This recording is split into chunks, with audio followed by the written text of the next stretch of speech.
Hello everyone, welcome to sea edge hotels. तो आज हम देखेंगे एसए 500 का पार्ट नंबर 3, जिसमें हम कवर कर रहे हैं ऑडिट एविडेंस अगर हमने ऑब्टेन किया using the work of management expert.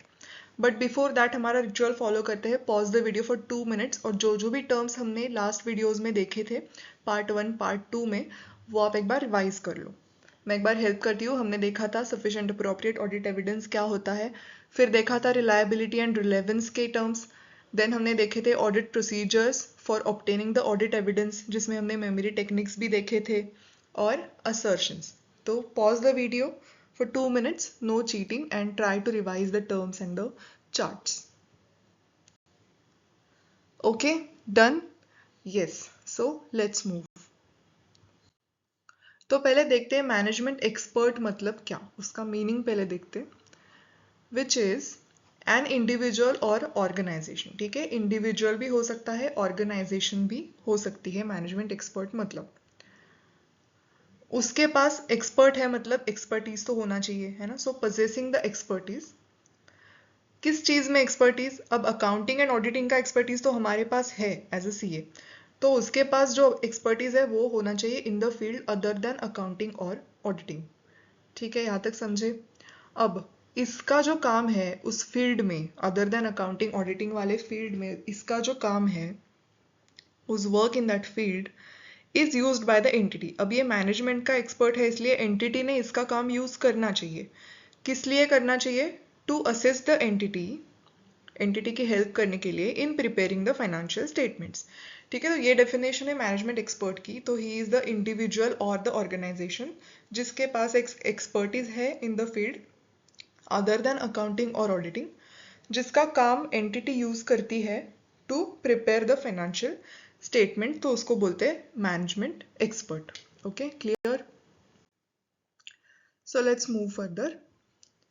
The preparation of an entity's financial statements may require expertise in a field other than accounting or auditing। वही लिखा हुआ है कि कभी कभी एंटिटी के फाइनेंशियल स्टेटमेंट्स प्रिपेयर करने में हमें एक्सपर्टीज लगता है other than accounting and auditing. जैसे हमें अगर सपोज एक्चुरियल कैलकुलेशंस करने हैं फॉर द पेंशंस, तो हमारे पास उतना एक्सपर्टीज नहीं है कि हम पूरा वो सब मोर्टेलिटी टेबल्स लेके, डिस्काउंट रेट्स लेके, फ्यूचर सैलरी अजम्पशन सारे करके हम एक पेंशन का प्लान बनाए। इतना हमारे पास एक्सपर्टीज नहीं है, तो इसके लिए हमें एक एक्चुरी ही लगेगा, है ना।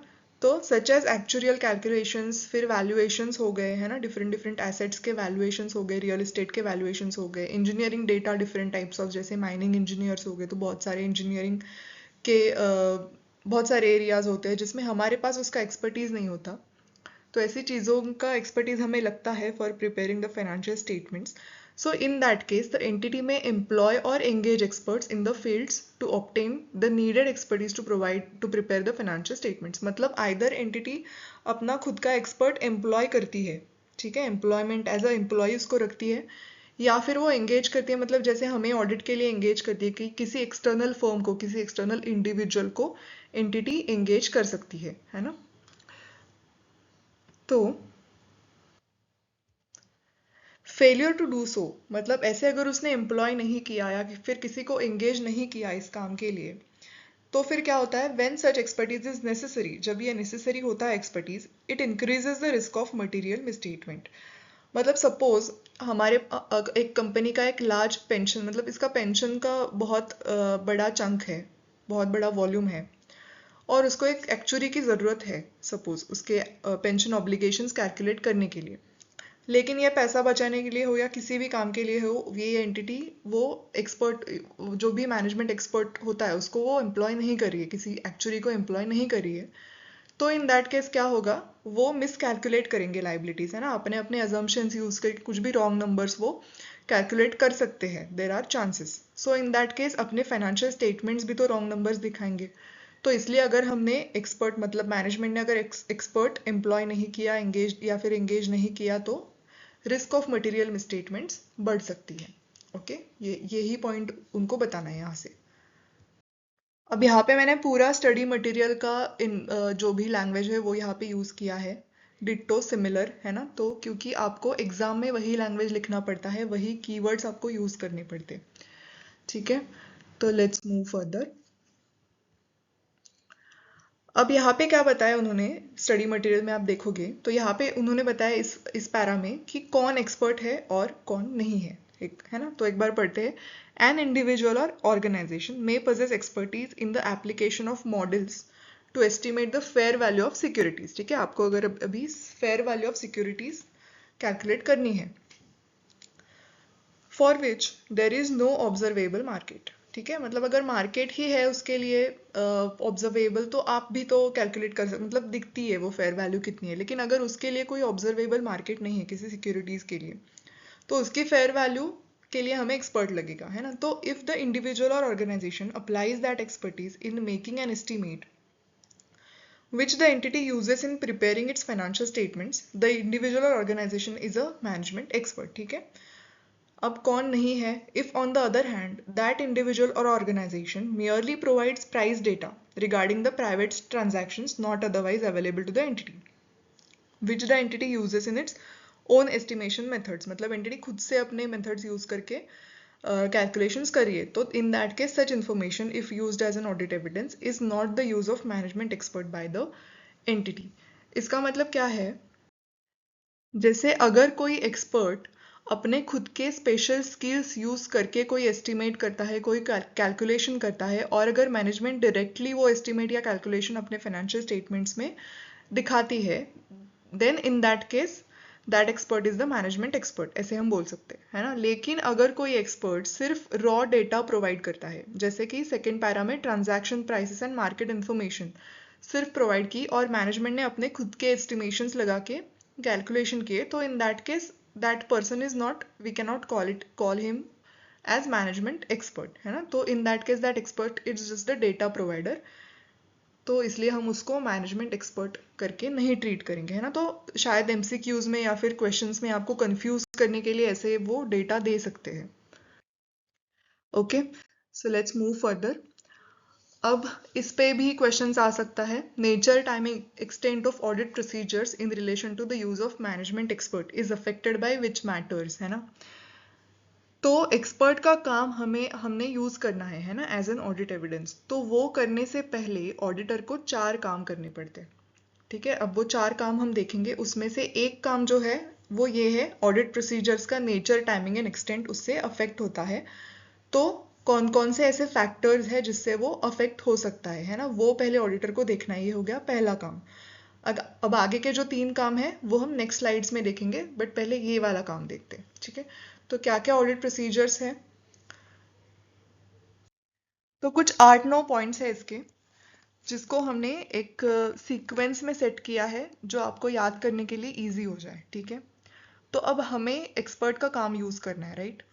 तो रिस्क हमारी है, क्योंकि अगर एक्सपर्ट ने काम गलत किया होगा और उसे अगर हम ऑडिट एविडेंस करके यूज कर रहे हैं, तो फिर हमारे ही चांसेस है कि हमारी रिस्क बढ़ रही है। सो इन दैट केस पहले आप अपने रिस्क के बारे में सोचो। ठीक है, अगर आप उसका काम यूज करते हो तो रिस्क कितनी है। ठीक है, रिस्क ऑफ मटेरियल मिसस्टेटमेंट का सोचो। उसके बाद आप ये भी देखो कि कोई अल्टरनेटिव सोर्सेस अवेलेबल है क्या आपके पास, other than using experts work directly. आपके पास कोई अगर अल्टरनेटिव सोर्सेस है available to obtain the audit evidence, तो आप वो देख लो पहले। ठीक है, अब ये भी कुछ नहीं है, रिस्क आपने देखा कि इतना भी ज़्यादा रिस्क नहीं है और अवेलेबिलिटी भी नहीं है कोई ऐसे अल्टरनेटिव सोर्सेज की। फिर आप सोचते हो कि एक्सपर्ट के काम पे हमें अब भरोसा करना ही है। तो आप क्या देखो पहले कि आपका नॉलेज कितना है, जो भी एक्सपर्ट का फील्ड ऑफ एक्सपर्टीज है उसके बारे में आपका नॉलेज और आपका एक्सपीरियंस कितना है, तभी आप इवेल्युएट कर पाओगे वो एक्सपर्ट का काम, है ना। तो आप वो पहले देखो। फिर जो भी एक्सपर्ट आ रहा है उसके साथ आपने कभी पहले कुछ काम किया है क्या, वो भी आप सोचो, है ना। तो प्रीवियस एक्सपीरियंस भी से भी आपको पता चलेगा कि उसका काम कैसा है, भरोसेमंद है क्या, राइट। एंड देन आप ये भी देखना कि जो भी एक्सपर्ट है उसके पास टेक्निकल मतलब वो किसी टेक्निकल परफॉर्मेंस स्टैंडर्ड्स के साथ या फिर other industry and professional requirements के साथ वो कंप्लाई कर रहा है क्या, है ना। Whether the management expert is subject to technical performance standards और अदर प्रोफेशनल और इंडस्ट्री रिक्वायरमेंट्स, ऐसे कुछ उसको अप्लाई हो रहे क्या, ये आप देख लो। ठीक है, ये हो गए 5 पॉइंट्स। उसके बाद क्या है, अब एक्सपर्ट के बारे में तो हो गया, लेकिन अभी जो मैटर के बारे में हम सोच रहे हैं, जैसे अभी पेंशन कैलकुलेशंस होंगे, तो वो मैटर के बारे में भी सोचना है। तो पहले आप देखो कि वो nature and complexity of matter क्या है, मतलब कितने कॉम्प्लेक्स है वो कैलकुलेशंस, क्या नेचर के कैलकुलेशंस है, वो आप पहले देखो। एंड उसके बाद जो भी मैनेजमेंट एक्सपर्ट का काम है उसका आप नेचर, स्कोप, ऑब्जेक्टिव्स देख लो, है ना। तो वो शायद उसके एंगेजमेंट लेटर से आपको पता चल जाएगा जो एंटिटी के साथ उसका हुआ होगा। तो आप उसके nature, scope and objectives management expert के, और वो मैटर के नेचर, कॉम्प्लेक्सिटी, वो दोनों मिला के देख लो कि वो मैच हो रहा है क्या, मतलब वो काम हम यूज़ कर सकते हैं क्या बेस्ड ऑन दिस इंफॉर्मेशन। ठीक है, ये हमने कंपेयर कर लिया मैटर के साथ एंड मैनेजमेंट एक्सपर्ट वर्क के साथ। अब क्या है नेक्स्ट, वो एक्सपर्ट कहाँ से आया है वो हमें देखना है। ठीक है, उसको एम्प्लॉय किया है कंपनी ने या फिर एंगेज किया है, मतलब वो बाहर से आया है। ठीक है, तो whether he is employed by the entity और is a party engaged by it to provide the relevant services. अब अगर ऐसे है तो फिर एंटिटी का उसके ऊपर कंट्रोल कितना है वो हमें देखना है, मैनेजमेंट का कितना कंट्रोल है उस एक्सपर्ट के ऊपर। तो extent to which management can exercise the control और influence over the work of the management expert, ये क्यों देखना है आगे हमें पता चलेगा। ठीक है, and the last one is nature and extent of any controls with in the entity over the management experts work. ठीक है, पहले तो आपको मैनेजमेंट का कंट्रोल देखना है, कितना एक्सरसाइज कर सकते हैं वो एक्सपर्ट के ऊपर, और फिर एंटिटी में ही ऐसे कोई कंट्रोल्स है क्या मैनेजमेंट एक्सपर्ट के वर्क के ऊपर। ठीक है, तो पहले आपको अपनी खुद की रिस्क देखनी है, उसके बाद अगर कोई अवेलेबल अदर अल्टरनेटिव सोर्सेस है ऑफ ऑडिट एविडेंस तो वो देखने हैं। अगर कुछ भी नहीं है तो पहले अपना नॉलेज देख लो वो फील्ड के बारे में, उसके एक्सपर्ट के साथ अगर आपने पहले काम किया होगा तो वो आप देख लो, फिर उसके कोई technical professional standards, performance standards, industry requirements उसको क्या क्या अप्लाई होते हैं वो आप देख लो। उसके बाद जो भी मैटर के बारे में हम सोच रहे हैं उसके बारे में आप सोचो, उसकी नेचर, कॉम्प्लेक्सिटी सोचो, और एक्सपर्ट का जो भी नेचर, ऑब्जेक्टिव, स्कोप है उसके काम का वो मिला के वो मैच करके देखो if you can use the work of expert for that matter. उसके बाद वो एक्सपर्ट कहाँ से आया है वो भी हमें देखना है ना, एम्प्लॉय किया है, एंगेज किया है, और फिर उसके ऊपर जो जो भी कंट्रोल्स है। ओके, तो ये हो गया अपना एक काम, ऑडिट प्रोसीजर्स का नेचर, टाइमिंग, एक्सटेंट डिसाइड करने का। अब आगे 3 काम क्या है,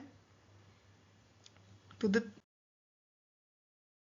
ये है, पहला है evaluate the competence, capability and objectivity of that expert.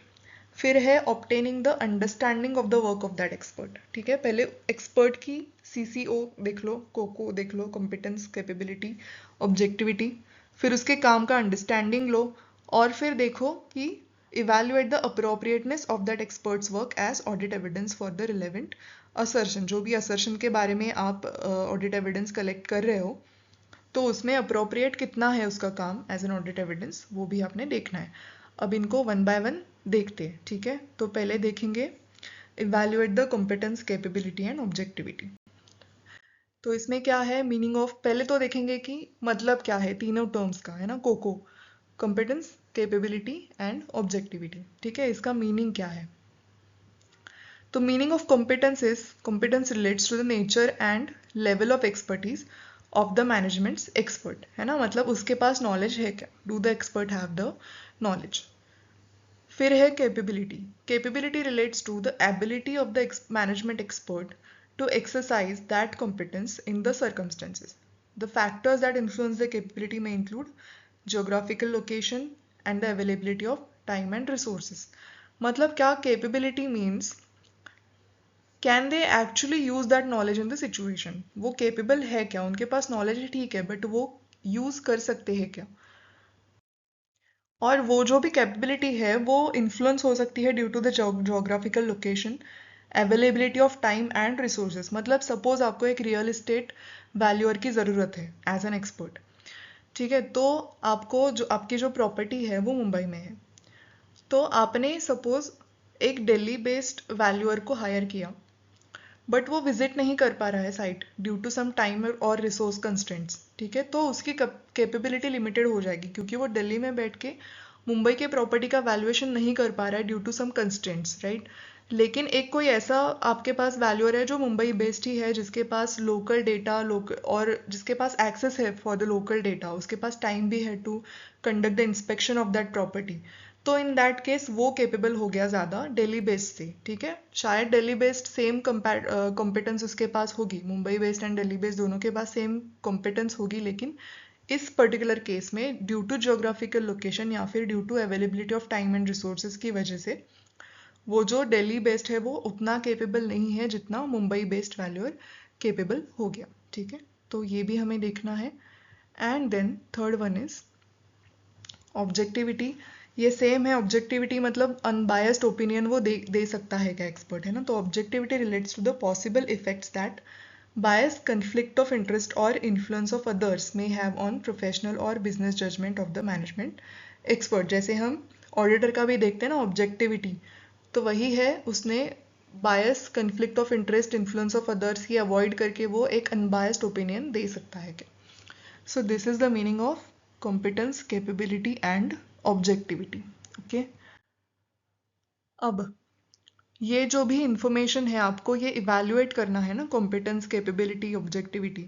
तो ये इवैल्यूएट करने के लिए जो भी इंफॉर्मेशन है वो आपको कहाँ से मिल सकती है, इस पे भी एक क्वेश्चन आ सकता है कि ये इंफॉर्मेशन आप कहाँ से ला सकते हो। तो इसमें क्या क्या पॉइंट्स है, एक हो गया personal experience with the previous work of that expert, discussions with the expert, discussions with others who are familiar with that expert's work, knowledge of that expert's qualifications, membership or a professional body or industry association license to practice or other forms of external recognition, published papers or books written by that expert, an auditor's expert if any who assists the auditor in obtaining sufficient appropriate audit evidence with respect to information produced by the management's expert। अब ये सब जो भी 6 है ना, इनको हम rearrange करेंगे in a sequence which is easy to remember, ठीक है। एग्जाम्पल के थ्रू देखेंगे हम। तो ये रीअरेंज हो रहे हैं ऐसे, जैसे सपोज आप किसी डॉक्टर के पास गए हो, ओके, एक एग्जाम्पल देखते हैं। तो आपको कुछ डिसीज हो गया है जिसके लिए आपको डॉक्टर के पास जाना है। तो पहले हम क्या करते हैं, पहले हम अपने फैमिली डॉक्टर के पास जाते हैं ना, क्योंकि हमारा पर्सनल एक्सपीरियंस होता है for the previous work of that expert. Expert doctor भी तो एक एक्सपर्ट ही है ना, तो हमारा पर्सनल एक्सपीरियंस है हमारे फैमिली डॉक्टर के साथ, तो हम इसलिए उसी के पास जाते हैं क्योंकि हमें उसका प्रीवियस वर्क पता होता है, ठीक है। तो फर्स्ट पॉइंट आपका ये हो गया। अब सपोज आपका जो भी फैमिली डॉक्टर है और आपको जो भी डिसीज हो गया है उसके लिए आपका family doctor is not having enough qualification, ठीक है। आपको कोई एक हायर डिग्री वाला डॉक्टर चाहिए, आपका मान लो MBBS है, आपको चाहिए एक MS डिग्री वाला कोई तो डॉक्टर। तो आप क्या करते हो, आप क्वालिफिकेशन आपने चेक किया इन दैट केस डॉक्टर का, है ना। सो हमें एक्सपर्ट का भी knowledge of that experts qualifications, membership of a professional body और इंडस्ट्री एसोसिएशन, जैसे हमारा चार्टर्ड अकाउंटेंट हो गया, हम ICAI के मेंबर्स हैं, फिर लाइसेंस टू प्रैक्टिस और other forms of external recognition, ठीक है। तो ये लगता है, तो मान लो आपको MS की ज़रूरत है, तो इन दैट केस आपने एक्सपर्ट का क्वालिफिकेशन भी चेक कर लिया, ठीक है। तो आपको एक MS मिल गया अच्छा सा, तो वो आप वो MS डॉक्टर के आप क्लिनिक में गए और वहाँ पे आप वेटिंग कर रहे हो, ठीक है। रिसेप्शन एरिया में आप वेटिंग कर रहे हो, तभी आपको कुछ बुक्स मिलते हैं, कुछ पेपर्स मिलते हैं जो वो डॉक्टर ने लिखे हुए हैं, ठीक है। पब्लिश्ड पेपर्स, पब्लिश्ड बुक्स वो रखते हैं ना रिसेप्शन एरिया में, तो वैसे आपको दिखते हैं, आप वो बुक्स उसके पढ़ते हो डॉक्टर के, ठीक है। आपको लगता है बुक से वो डॉक्टर बहुत नॉलेजेबल है, बुक्स अच्छे लिखे हैं, तब तक आपका नंबर आता है, ठीक है। रिसेप्शनिस्ट आपको बोलता है कि आपका नंबर आ गया है, आप जाओ डॉक्टर के पास। तो डॉक्टर के पास जाके आप खुद डॉक्टर के साथ डिस्कस करते हो अपना जो भी डिसीज़ है, जो भी प्रॉब्लम्स है आपके, वो आप डॉक्टर के साथ डिस्कस करते हो, है ना, जैसे डिस्कशन विद दैट एक्सपर्ट। और फिर आपका डिस्कशन होने के बाद जब वो आपको कुछ ट्रीटमेंट प्लान्स सजेस्ट करता है, तब आप बाहर आके क्या करते हो, आपके जान पहचान वाले किसी ने अगर उस डॉक्टर से ट्रीटमेंट ली हो पहले सेम डिसीज़ के लिए, तो आप उनके साथ भी डिस्कशन करते हो, है ना, कैसा डॉक्टर है, क्या है, कैसी ट्रीटमेंट रही। तो discussion with others who are familiar with that experts work, ठीक है, ये भी आपका हो गया। और अब जैसे ही आप डिसाइड करते हो कि इसी डॉक्टर से हमें ट्रीटमेंट लेनी है, तो हम जनरली क्या करते हैं कि एक सेकेंड ओपिनियन लेते हैं, है ना। मोस्ट ऑफ द टाइम्स हम सेकेंड ओपिनियन लेते हैं किसी नए डॉक्टर के पास जाते तो आप क्या करते हो, अपने फैमिली डॉक्टर के पास फिर से आते हो, जैसे वो आपका एक्सपर्ट है ना, ऑडिटर्स एक्सपर्ट, तो वैसे ही आपका एक्सपर्ट है वो फैमिली डॉक्टर, तो उसके पास आप आके उसका सेकेंड ओपिनियन लेते हो कि हमें ये बताया इस डॉक्टर ने, तो क्या हम इस प्लान के साथ आगे बढ़ सकते हैं। तो सिमिलरली यहाँ पे वही हमें करना है, competence, capability, objectivity of managements expert जब हम इवैल्यूएट कर रहे होंगे तो हमें इंफॉर्मेशन कौन कौन से सोर्सेज से आ सकती है। First one is personal experience with the previous work of that expert. उसके बाद knowledge of that experts qualifications, membership of professional body and all, ये सब चीज़ें देखनी है। उसके बाद उसके कुछ पब्लिश्ड पेपर्स, बुक्स है उसने लिखे हुए। फिर आप खुद वो एक्सपर्ट के साथ जो डिस्कशंस करते हो उससे भी आपको नॉलेज मिलती है। Discussions with others who are familiar with that expert's work, and then an auditor's expert, if any, who assists the auditor in obtaining the sufficient appropriate audit evidence with respect to the information produced by the management's expert. Okay, यहाँ तक clear है? तो अभी आगे बढ़ते हैं। अब कुछ और भी ऐसे रिलेवेंट मैटर्स है which are to be considered. The relevance of the management expert's competence to the matter for which that expert's work will be used, including any areas of specialty within that expert's field. मतलब क्या है, कोई एक actuary है जो शायद उसकी specialisation है प्रॉपर्टी एंड कैजुअलिटी इंश्योरेंस में, लेकिन आपको करना है पेंशन कैलकुलेशन, तो इन दैट केस उसके पास शायद वो पेंशन कैलकुलेशन की एक्सपर्टीज नहीं है, लिमिटेड है उसके पास एक्सपर्टीज। तो क्या आप उसको एम्प्लॉय करोगे? नहीं, क्योंकि आपको जो पेंशन कैलकुलेशन करना है उसके लिए उसका कॉम्पिटेंस जो है वो रिलेवेंट नहीं है ना। जैसे हमारे इसमें भी फील्ड में बहुत सारी चीज़ें होती है, जैसे कि टैक्स होता है, ऑडिट होता है, अकाउंटेंसी होता है ना, तो हम सारे के सारे फील्ड्स में एक्सपर्ट नहीं हो सकते, राइट। तो हमें कोई एक फील्ड चूज करना पड़ता है। तो सिमिलरली एक्सपर्ट का भी वही है, एक्चुअरी का एक वही है, वो इंश्योरेंस में एक एक्चुअरी अच्छा है तो दूसरा पेंशन कैलकुलेशन में अच्छा है, तो आपको वो देख के, रिलेवेंस देख के आपको एक्सपर्ट को सिलेक्ट करना है। अब सेकेंड वन क्या है, the management expert's competence with respect to relevant accounting requirements. For example, knowledge of assumptions and methods, including models where applicable, that are consistent with the applicable financial reporting framework. जैसे कि मान लो कोई एक real estate valuer आपने employ किया है, management ने employ किया है, तो वो हो सकता है वो कॉम्पिटेंट है, इसीलिए आपने उसको एम्प्लॉय किया है, राइट। प्रॉपर्टी वैल्यूएशन में वो कॉम्पिटेंट है, लेकिन उसने जो भी वो मेजरमेंट टेक्निक्स, मेजरमेंट मेथड्स जो भी यूज़ कर रहा है वो आपके इंडेस या आईएफआरएस में उसके साथ वो मैच होने चाहिए, उसके साथ वो कंसिस्टेंट होने चाहिए, है ना। तभी तो आप उसका काम अपने अकाउंटिंग रिक्वायरमेंट्स के लिए यूज़ कर सकते हो। अगर उसका काम और आपके आईएफआरएस इंडेस में जो भी मेंशन किए हुए मेथड्स है वो सपोज अलग ही है, इनकंसिस्टेंट है, तो इन दैट केस ये कुछ काम का नहीं है। तो इसलिए आपने वो पहले देखना है कि उसका कॉम्पिटेंस जो है वो रिलेवेंट है क्या आपके काम के लिए। फिर आपने देखना है उसका जो कॉम्पिटेंस है with respect to relevant accounting requirements भी आपने देखना है, okay. And the last one is whether unexpected events, changes in conditions और other or audit evidence obtained from the results of audit procedures indicate that it may be necessary to reconsider the initial evaluation of the competence, capability and objectivity of the management experts as the audit progresses, है ना। जैसे अगर कोई suppose जैसे हम plan change करते हैं, audit plan change करते हैं, तो सिमिलरली आपने इनिशियली पूरा इवैल्यूएशन किया है सीसीओ का, है ना, कोको का पूरा इवैल्यूएशन आपने इनिशियली किया है, लेकिन कोई अनएक्सपेक्टेड इवेंट बाद में होता है, जैसे मार्केट क्रैश होता है और जो भी एक्सपर्ट ने वैल्यूएशन किया था वो मॉडल ही अनरिलायबल बनता है, देन इन दैट केस आपको फिर से वो सब कुछ चीज़ें इवैल्यूएट करनी पड़ेंगी।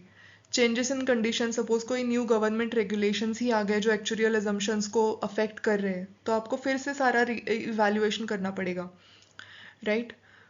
कोई अगर ऑडिट एविडेंस में कन्फ्लिक्ट हो रहा है, मतलब आप जो एक्सपर्ट बता रहा है वो और जो आपके ऑडिट प्रोसीजर से आपको मिल रहा है ऑडिट एविडेंस वो अगर इनकंसिस्टेंट है दोनों, then in that case again आपको ये सब कुछ चीज़ें रिकंसिडर करनी पड़ेंगी, है ना, उसका कॉम्पिटेंस, कैपेबिलिटी, ऑब्जेक्टिविटी, ठीक है। तो ये चीज़ें भी आपको ध्यान में रखनी है, ओके।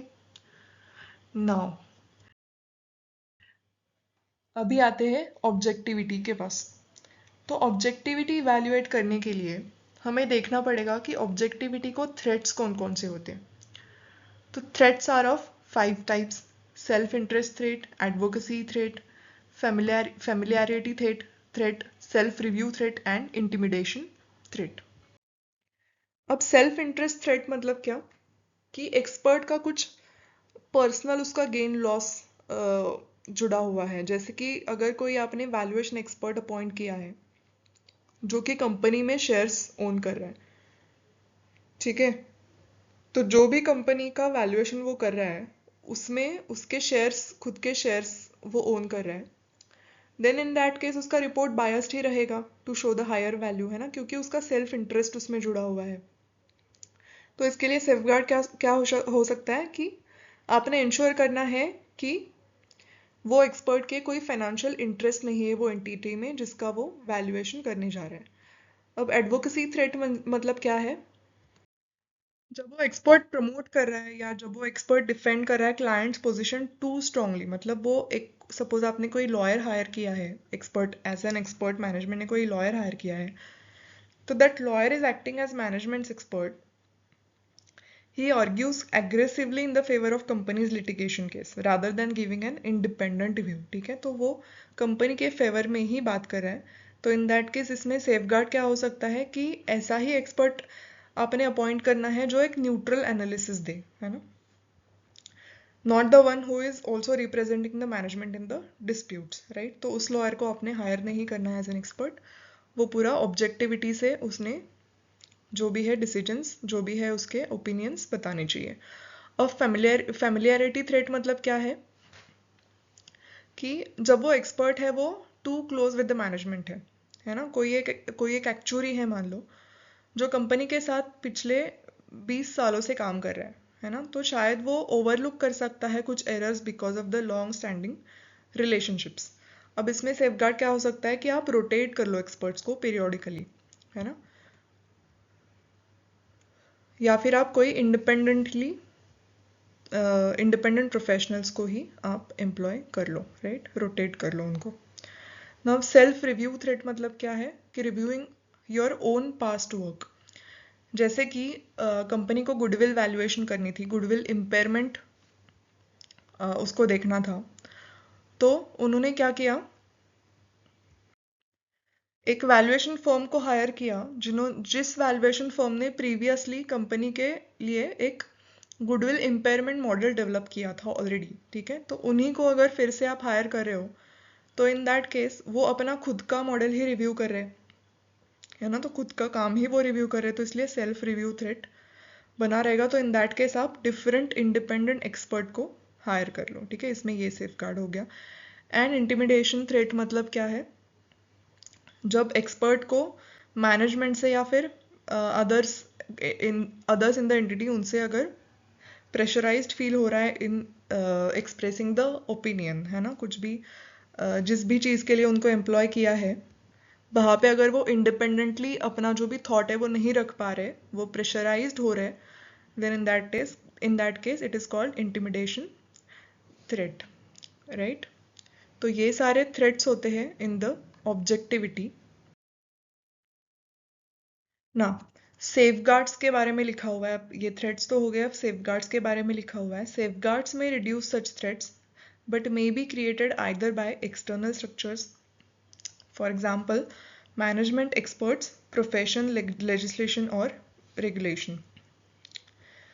जैसे कि सपोज एक्सटर्नल स्ट्रक्चर्स मतलब क्या, जो भी आउटसाइड द कंपनी से जो भी सेफगार्ड्स आ रहे, है ना, लाइक चार्टर्ड एक्चुअरी एक है, he is the member of a professional body, right, जो professional body enforces the ethical standards उन पे, है ना, जैसे हमारे इंस्टीट्यूट के भी कुछ एथिकल स्टैंडर्ड्स है, वैसे ही सपोज एक्चुरियल इंस्टीट्यूट के भी कुछ एथिकल स्टैंडर्ड्स है।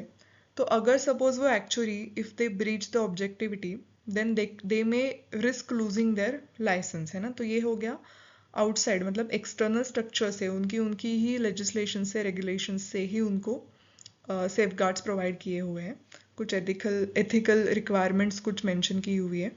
और दूसरा होता है by the management's experts work environment, for example quality control policies and procedures, मतलब इंटरनल सेफगार्ड्स हो गए जो फर्म वाइज, मतलब कोई आपने अगर मैनेजमेंट ने अगर फर्म एम्प्लॉय की है एक्सपर्ट्स की, तो वो फर्म में शायद पीयर रिव्यू सिस्टम हो सकती है, राइट।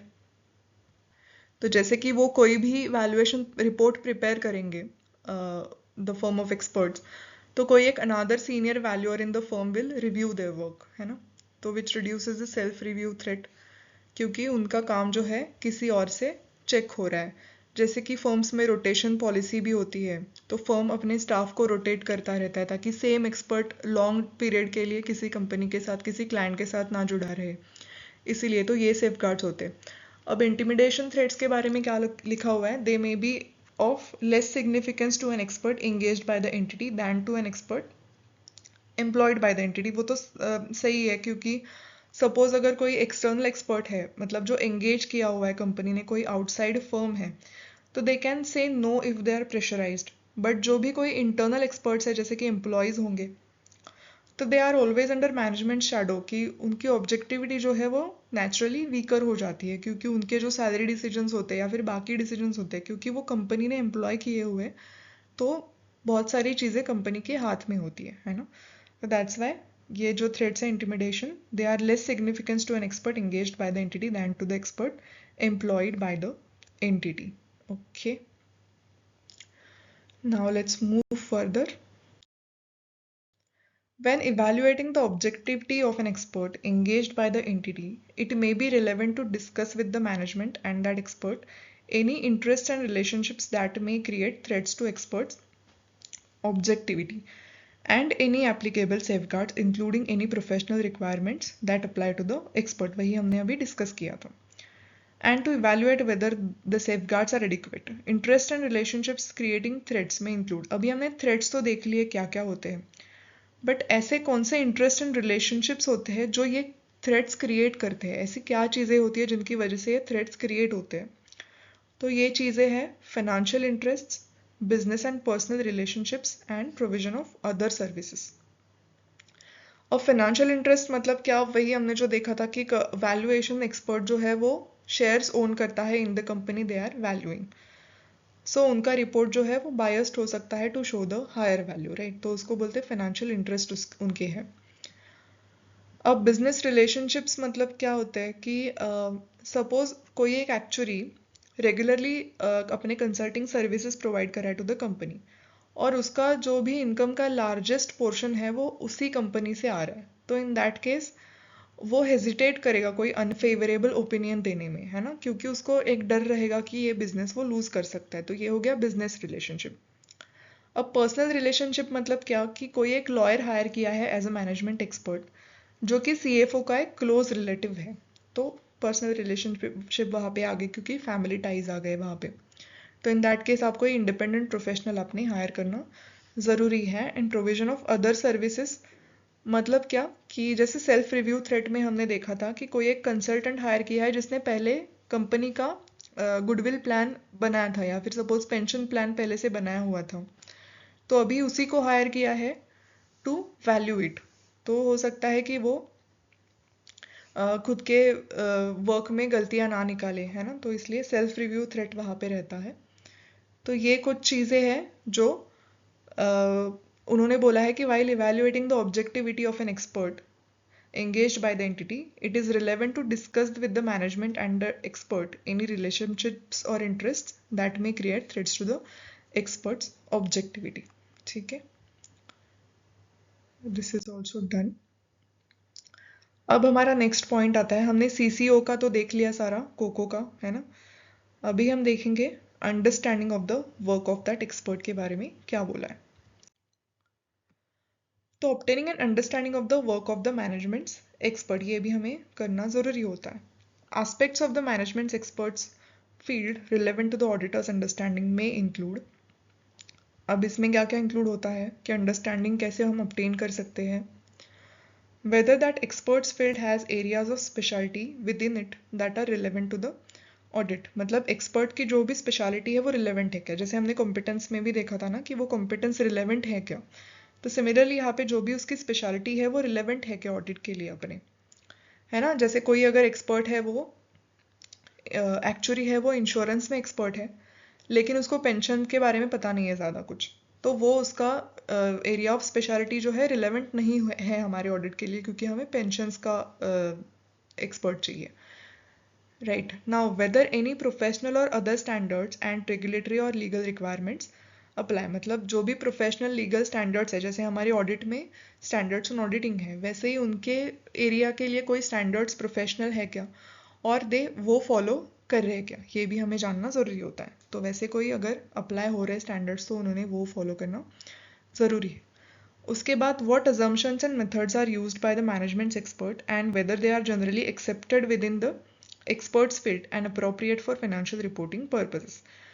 तो एक्सपर्ट जो भी डेटा प्रिपेयर करेगा उसके लिए जो भी assumptions यूज़ करेगा, उसके लिए जो भी मेथड्स यूज़ करेगा, तो हमें क्या देखना है कि वो जनरली एक्सेप्टेड है क्या उसकी फील्ड में, राइट। जैसे एक्चुरियल पेंशन लाइबिलिटी सपोज देख रहा है वो, है ना, तो उसमें जो भी वो मेथड्स यूज़ कर रहा है, जो भी उसको assumptions यूज़ करने like mortality rate and all, तो वो सारे जनरली एक्सेप्टेड होने चाहिए उसके फील्ड में, और वो अपने फाइनेंशियल रिपोर्टिंग पर्पसेस के लिए भी अप्रोप्रिएट होने चाहिए, है ना। उसके फील्ड में भी वो एक्सेप्टेड है एंड अपने पर्पस के लिए भी वो अप्रोप्रिएट होने चाहिए। तो वो assumptions एंड मेथड्स के बारे में बोला गया है। एंड द लास्ट पॉइंट यहाँ पे ये है कि जो भी वो डेटा यूज़ कर रहा है, जो भी इंटरनल है एक्सटर्नल है, जो भी डेटा यूज़ कर रहा है, तो उसका हमें नेचर जानना ज़रूरी है। वो डेटा रिलायबल है क्या, हमें वो देखना ज़रूरी है ना। जैसे कि सपोज वो अगर पेंशन लाइबिलिटीज़ का वैल्यूएशन कर रहा है, तो इंटरनल डेटा मतलब क्या, वो इंटरनल एम्प्लॉय रिकॉर्ड्स देख रहा है ना, उनके एज, उनकी सैलरी, सर्विस ईयर्स, ये सब वो देख रहा है। एंड इन एक्सटर्नल मतलब क्या, वो मर्टलिटी टेबल्स शायद यूज़ कर रहा है। तो ऑडिटर ने दोनों भी डेटा सेट्स देखने चाहिए, दोनों रिलायबल है क्या, दोनों अप्रोप्रिएट है क्या, राइट। तो यहाँ पे हमें अंडरस्टैंडिंग ऑब्टेन करने के लिए क्या क्या चीज़ें देखनी पड़ती है। तो फर्स्ट वन इज जो भी स्पेशलिटी है उसकी, वो अपने ऑडिट के लिए रिलेवेंट है क्या, फिर वो प्रोफेशनल एंड अदर स्टैंडर्ड्स को कंप्लाई कर रहा है क्या, वो अप्लाई हो रहे हैं क्या ऐसे स्टैंडर्ड्स। उसके बाद जो भी वो अजम्पशंस मेथड्स यूज़ करेगा, अब एक्सपर्ट अपने काम में क्या क्या यूज़ करेगा, एक तो डेटा यूज़ करेगा और दूसरा अजम्पशंस एंड मेथड्स यूज़ करेगा। तो जो भी अजम्पशंस मेथड्स वो यूज़ कर रहा है वो जनरली एक्सेप्टेड है क्या उसके फील्ड में, एंड वो अप्रोप्रिएट है क्या अपनी फिनेंशियल रिपोर्टिंग के लिए। फिर इंटरनल एक्सटर्नल डेटा जो भी है वो भी रिलायबल है क्या, वो हमें देखना पड़ता है, ठीक है। तो उसका भी हमें नॉलेज लेना है, मतलब उसका भी हमें अंडरस्टैंडिंग लेना है ये चीज़ों को। In case management expert engaged by the entity, मतलब बाहर से कोई फर्म आ गई है, तो there will be engagement letter और अदर रिटन एग्रीमेंट। अब वो एग्रीमेंट हमें इवेल्युएट करना पड़ेगा in obtaining the understanding of the work of management expert. तो वो अगर एंगेज्ड है एक्सपर्ट बाहर से, तो उसके पास वो एंगेजमेंट लेटर होगा या फिर कोई अदर रिटन एग्रीमेंट होगा उसके साथ। तो वो एग्रीमेंट में क्या क्या लिखा होगा, nature, scope and objectives of that experts work, फिर roles and responsibilities of management and that expert, and nature, timing, extent of communication between management and expert including the form of any report. तो same अपना हमने जो engagement letter देखा था ऐसे 210 में auditor और मैनेजमेंट के बीच में, तो उसमें जो जो भी कंटेंट्स वही थे कि nature, scope and objectives of auditors work, फिर उसमें रिस्पॉन्सिबिलिटीज़ थे ऑडिटर के, मैनेजमेंट के, तो यहाँ पे भी सेम रिस्पॉन्सिबिलिटीज़ है मैनेजमेंट में एक्सपर्ट के। और फिर रिपोर्ट के बारे में भी 210 में बताया गया था कि form and content of report, तो सिमिलरली यहाँ पे भी फॉर्म एंड कंटेंट है। तो अगर कोई एक्सपर्ट एंगेज किया है कंपनी ने, तो आप एंगेजमेंट लेटर देख के ये चीज़ें देख सकते हो। लेकिन अगर कोई एक्सपर्ट जो है वो एम्प्लॉयड बाय द एंटिटी है, वो बाहर से नहीं आया, वो एम्प्लॉय है कंपनी का, then it is less likely there will be a written agreement for this kind. तो इन दैट केस आपने इंक्वायरी आप कर सकते हो एक्सपर्ट की, and other members of the management may be the most appropriate way of auditor to obtain the necessary understanding. Okay, now ये हो गया हमारा अंडरस्टैंडिंग के बारे में। And the last point is evaluate the appropriateness of that experts work as audit evidence. तो हमें appropriateness भी देखना है, तो उसके लिए हमें क्या देखना है इवैल्यूएट करने के लिए, considerations when evaluating the appropriateness of the management's expert work as audit evidence may include, यहाँ पे बेसिकली आपको रिलेवेंस एंड रीजनेबलनेस देखना है, ठीक है। Relevance and reasonableness of that experts findings और conclusions, their consistency with other audit evidence, and whether they have been appropriately reflected in the financial statements. फिर आपको देखना है relevance and reasonableness of significant assumptions and methods used by the expert. And then significant use, अगर source data, मतलब data का use obviously करेगा, तो use of data अगर है, तो सोर्स डेटा है, तो उसका भी रिलेवेंस, कंप्लीटनेस एंड एक्यूरेसी। ठीक है, तो वही है यहाँ पे, अगर आपको अप्रोप्रिएटनेस देखनी है तो आपको मेजरली रिलेवेंस एंड रीजनेबलनेस देखनी है, राइट। तो वो किस किस चीज़ की, अब एक्सपर्ट क्या करेगा, वो डेटा यूज़ करेगा। तो जो भी डेटा वो यूज़ कर रहा है, सोर्स डेटा जो भी यूज़ कर रहा है, वो रिलेवेंट है क्या, वो कंप्लीट है क्या, वो एक्यूरेट है क्या, वो आपको देखना है। उसके बाद जो भी वो अजम्पशंस मेथड्स यूज़ कर रहा है, वो रिलेवेंट एंड रीजनेबल होनी चाहिए। और फिर फाइनली वो अपना कंक्लूजन देगा, अपने फाइंडिंग्स बताएगा, तो वो भी रिलेवेंट एंड रीजनेबल होने चाहिए। जो भी हम अदर ऑडिट एविडेंस ऑब्टेन कर रहे हैं, उसके साथ उसका फाइंडिंग, उसका कंक्लूजन जो है वो कंसिस्टेंट होना चाहिए, and then that should be appropriately reflected in the financial statements. Okay. Yes, so here we cover the details of management expert. So thank you so much for staying with me till the end, and subscribe to the channel since I'm posting the concept wise videos of audit, the revision and last day revision videos, so that you can quickly recall the concepts just before the exam, and questions from RTP, MTP and past exam, and more extra questions are also covered on this channel. So stay tuned and see you in the next video. Till then, bye bye.